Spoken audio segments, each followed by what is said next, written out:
स्वागत है आप सभी लोगों का हमारे YouTube चैनल अध्यात्म क्लासेज में। जैसा कि आपको पता है कि हम क्लास 9 की NCERT सीरीज चला रहे हैं। इसमें हम अगली टॉपिक लेके आए हुए हैं एक्सपोनेंट ऑफ रियल नंबर, वास्तविक संख्याओं के घातांक। अब हम इसके बारे में बात करेंगे। पिछली क्लासेज में आपको रेशनल नंबर, इरेशनल नंबर, इससे संबंधित जो टॉपिक हो सकती है उसको हम क्लियर कराए हैं। हमारे चैनल के वीडियोस पे आप जाकर के देख सकते हैं। देखिए, हम बात करते हैं सबसे पहले वास्तविक संख्याओं के घातांक। इसमें सबसे पहली चीज आ गई आपके लिए थोड़ा सा समझने के लिए, वास्तविक संख्या। वास्तविक संख्या क्यों कह रहे हैं हम, क्या है वास्तविक संख्या? वास्तविक संख्या होती है रियल नंबर, इसको बोलते हैं इंग्लिश में रियल नंबर्स। देखिए, रियल नंबर क्या होता है, इसमें रेशनल नंबर भी होते हैं, और इरेशनल नंबर भी होते हैं।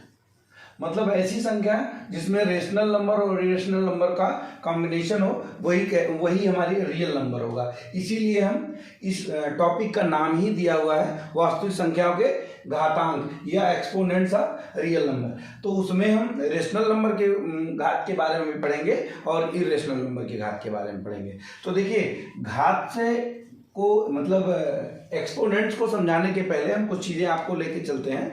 कुछ पावर जैसी टॉपिक को आप पढ़ चुके हैं। जैसे हम कहते हैं कि 25, क्या लिखा है 25, और इसको हम क्या लिख सकते हैं 5 की पावर 2, ऐसा लिखते हैं ना। तो यही चीज ही हमारा एक्सपोनेंट कहलाता है। इसको क्या कहते हैं, घात कहते हैं, पावर कहते हैं। ठीक है, घात भी कहते हैं और पावर भी कहते हैं। हाँ, तो हम इसी चीज को थोड़ा सा इंटीजर्स में ले चल के समझाते हैं। जैसे मान लीजिए a की पावर n दिया हुआ है। क्या है, a की पावर n। तो इसको अगर हम ओपन करेंगे तो a मल्टीप्लाई a, ये कहाँ तक जाएगा, n फैक्टर तक जाएगा। इसके फैक्टर कितने हो गए, इसके फैक्टर हो गए n फैक्टर तक, मतलब ये आगे तक चलता चला जाएगा, इनफाइनाइट हो गया। n का कोई वैल्यू हमें पता नहीं होती है, तो इसको हम इनफाइनाइट वैल्यू भी बोल सकते हैं। n फैक्टर तक हो गया। तो इसमें क्या होगा, इसको क्या बोलेंगे, दिए हुए इसमें बोलेंगे इसको a क्या बोलते हैं, बेस। a को बोलते हैं बेस। बेस बोले तो आधार, क्या आधार। और n क्या है, n एक्सपोनेंट है। n क्या है, एक्सपोनेंट्स है, मतलब घातांक, घात के अंक, घातांक। n क्या है, घातांक है। तो इस ऐसा नहीं कि ये टॉपिक आपके लिए नया है, बस ये लिखा नए तरीके से जाता है। आप इसको 7 से पढ़ के आ रहे हो, 6, 7 और 8 में पढ़ चुके हैं इस चीज को। तो इसी चीज को हम इसमें थोड़ा सा इसमें परिवर्तन होगा, मतलब कुछ चीज़ें नहीं पढ़ेंगे, कुछ रूल्स पढ़ेंगे। तो हम इसको टॉपिक बाय टॉपिक आपको रूल्स बताते जाएंगे। सबसे पहले इसको समझिएगा, a क्या होता है, हमारा आधार होता है, और n क्या होता है, एक्सपोनेंट होता है। ये चीज़ समझना बहुत ज़रूरी है। इसलिए समझना ज़रूरी है क्योंकि घात में कुछ ऐसे रूल्स अभी आएंगे आपको, जहां आधार का सेम होना ज़रूरी है और घात का भी समझना ज़रूरी है, एक्सपोनेंट का भी समझना ज़रूरी है। जैसे इसी चीज़ को देखिए आप, एक ही मानना मैंने एक का मान रख दिया 3 और n का मान रख दिया 2। इसका मतलब क्या हो गया, आधार क्या हो गया 3 और इसकी पावर में क्या हो गया 2, और इसकी वैल्यू की बात करेंगे तो 3 मल्टीप्लाई बाई 3 और आ गया 9। देखिए, हमको पता है कि कोई भी वैल्यू रखी हो, कोई भी अगर हमारे नंबर्स रखे हो, जैसे 10 लिखा है तो ये जान रखिए कि इसके पावर में 1 होता है। 9 लिखा है, मतलब कोई भी वैल्यू अंक लिखे हों, कोई भी नंबर्स लिखे हों, उनकी पावर में 1 लिखा ही होता है। वो लिखा नहीं जाता, लेकिन ये हमेशा ध्यान रखिए इसकी पावर में 1 होता ही है। 1 के ऊपर की कोई भी संख्या लिखते हैं तो उसको हम उस पर शो करते हैं। ठीक है, तो देखिए क्या होगा, अगर हम अब ये देखिए 3 की पावर 1 और 3 की पावर 1, हमने क्लास 8 में एक पढ़ा हुआ है, एक रूल पढ़ा है इसमें कि गुणा करते समय इनकी घात जो है, पावर आपस में जुड़ जाते हैं। उसकी कंडीशन होती है, क्या होता है, उसका बेस समान होना चाहिए। तो देखिए 3 क्या है, इसमें भी 3 है, इसमें भी 3 है, ये एक घात है, ये एक घात है, तो 1 + 1 और 3 ये ऐसे हो जाएगा, तो ये क्या हो जाएगा 3 की पावर 2। तो ये आपको पता होगा, इसीलिए बेस को समझना जरूरी है, एक्सपोनेंट को समझना जरूरी है। चलिए इस पर कुछ चीजें और बताते हैं आपको कि ये हमारे लिए ये समझना कितना जरूरी है। इसको हम समझाने के लिए आपको कुछ उदाहरण देते हैं। तो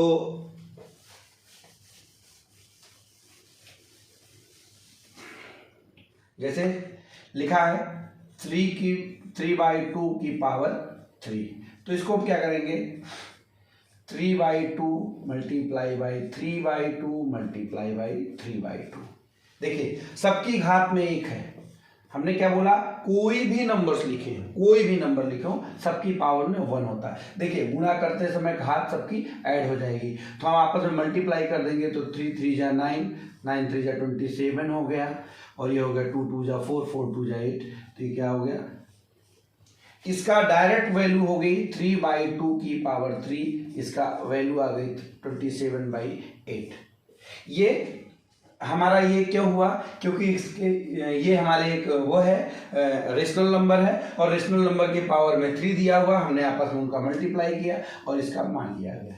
तो देखिए सबसे बड़ी बात यह है कि इस चीज को हमको समझते हुए, इसके रूल्स को जानने के बाद, इस पे बेसिस जो क्वेश्चन रहेंगे उसको हम आपको कराएंगे।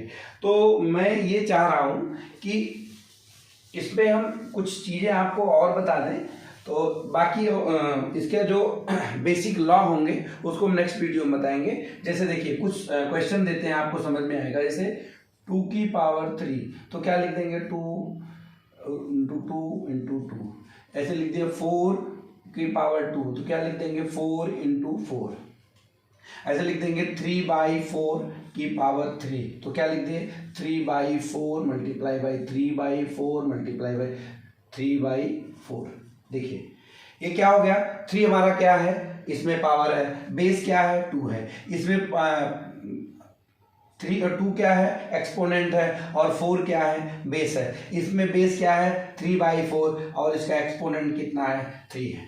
तो सबसे पहले हम बेस को और एक्सपोनेंट को जब तक क्लियर, क्योंकि बेस की हमको जरूरत होगी, जैसे 2 की पावर 3 मल्टीप्लाई बाई 3 की पावर 2। देखिए अब इसमें इसका बेस क्या हो गया 3 हो गया, इसमें इसका बेस क्या हो गया 2 हो गया। ये आपस में ये मल्टीप्लाई तो होंगे, लेकिन इनकी जो ये पावर है, इनका जो एक्सपोनेंट है, ये आपस में क्रिया नहीं करेंगे। जैसे इसको अगर हमको करना होगा तो 2 multiply by 2 multiply by 2 into 3 × 3। अब हम इसका वैल्यू निकाल पाएंगे, मतलब 2 2 जा 4, 2 जा 8, 3 जा 24, 3 जा 72।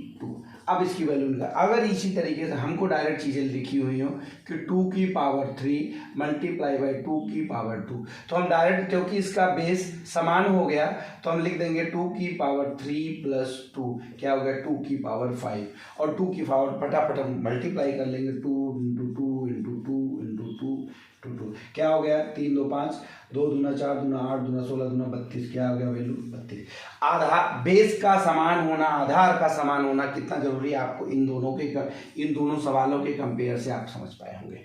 ठीक है, तो हमने 3 चीजें आपको समझाई कि पावर और बेस, एक्सपोनेंट और बेस क्यों जानना जरूरी है, इस चीज को समझाया। और एक चीज हमने बताया कि जितने भी नंबर्स होते हैं, कोई भी बड़ा से बड़ा छोटा से छोटा नंबर हो, उसकी पावर में हमेशा 1 होता, लिखा नहीं जाता एक अलग बात है, लेकिन उसकी पावर में 1 होता है। इसीलिए हमने बोला कि 9 की पावर 2 है, तो इसको लिख देंगे 9 × 9, तो ये भी एक पावर है, ये भी एक पावर है, ये आपस में जुड़ करके 2 बन जाएगा। ठीक है, तो हम इस चीज़ को हम उम्मीद करते हैं कि आपको हम ये इसका जो बेसिक है वो चीज़ आपको समझाने का प्रयास किए। नेक्स्ट वीडियो में आपको हम बताएंगे कि किसी भी बेस पे जब पावर 0 होता है तो उसकी वैल्यू 1 हो जाती है, या आगे उससे संबंधित माइनस होने पर क्या होगा, मतलब n की वैल्यू जो एक्सपोनेंट है, एक्सपोनेंट n की वैल्यू 0 होने पे क्या होगा,